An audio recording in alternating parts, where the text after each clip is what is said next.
We obviously share, one huge thing in common, winning that trophy and being a Heisman Trophy winner forever. But what do you remember most about that night, getting to hold that trophy up and that award and finally being like, Honestly, yeah, all right. So the night I won the Heisman Trophy, I remember, it's like for visual purposes, home alone in New York, being in a stretch limousine with a big pizza.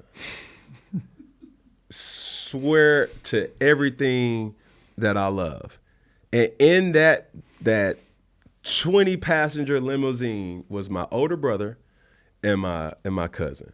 We were there and it was like, man, we got this car all night, bro. Like, what we gonna do?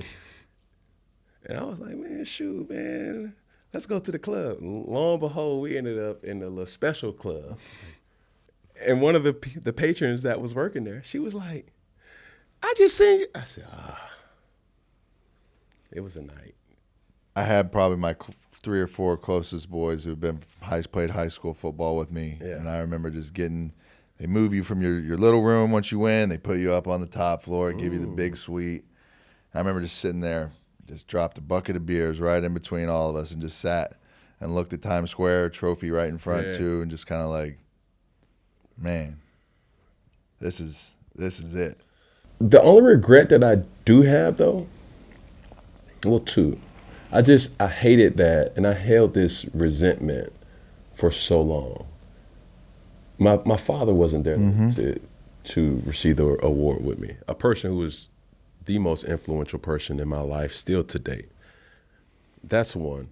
And then the second, I was so like, okay, what's next? What's next? Got the trophy. It's like, all right, I got to go win a national championship. I didn't even get to really enjoy the national championship because right after that, the team went back to Auburn. I went to LA. We did Jay Leno. Tonight Show and stuff. Right? Yeah. Or David Letterman, one of the two. And at that moment, my college career, and that's really a question for you too, bro. When did you no longer feel like a college athlete? When did you feel like, bro, I'm a professional athlete without the professional funds? But it was the responsibility, you know what I'm saying? Definitely, like after that first season was done and you're like riding the hype and the wave like into the next season. Yeah. To win the Heisman as a freshman, like I remember, everybody pretty much does this. That little period, first you do the ESPN awards, and then you go to the Heisman, and then it's like the ESPN awards is in Orlando, yep. And then they take you to New York, so it's just like a whirlwind. And then, you guys are getting ready for a national championship. We were getting ready for a bowl game against Oklahoma.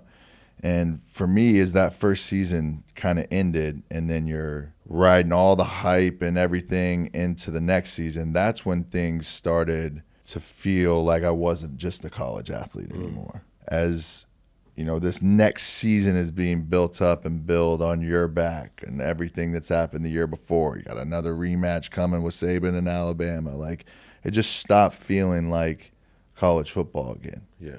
It's just started feeling like it was professional ball without the funds, like you said. Did you feel pressure?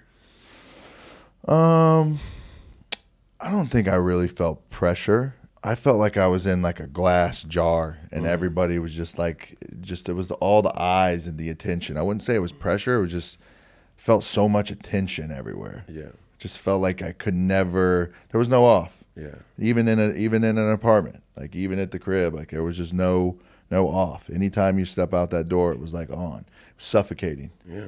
And then it's like, for people who don't know, College Station is not a major Texas city. College Station is built off of the Texas A&M ecosystem. For sure. But what I had that you didn't, I went to the league after. Yeah. You had to double back. Yeah. It would have been tough. The hype is not even a word for this particular, experience that I'm talking about. It's like, do you have the mental stamina to block out and not lose yourself? Because everybody wanted Johnny Manziel to be this polished person, but people forget, bro, I'm still in college.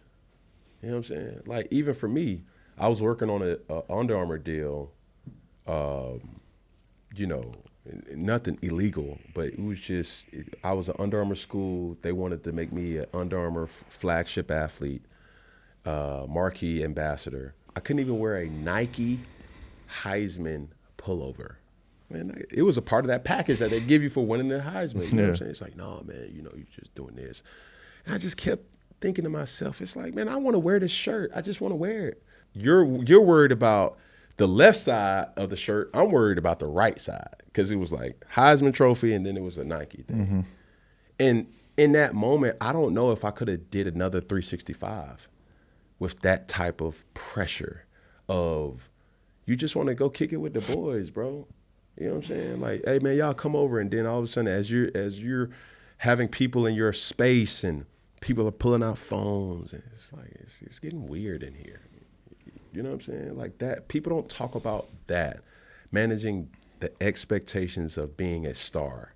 You, the Tebows, the Bushes, Lamar, Travis Hunter, like real impact players, not just on the field, but off the field.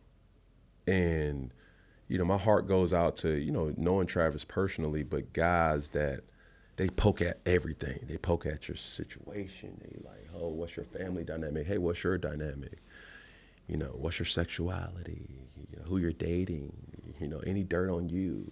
And as your little immature brain or your undeveloped or being developed in the process brain, it may be brain overload. It's like, bro, I just want to go to B-Dubs and get all you can eat wings on Tuesday, bro. Like, you know what I'm saying? But you thrust all that attention on a young individual, that pressure mounts, and everybody does not handle that well.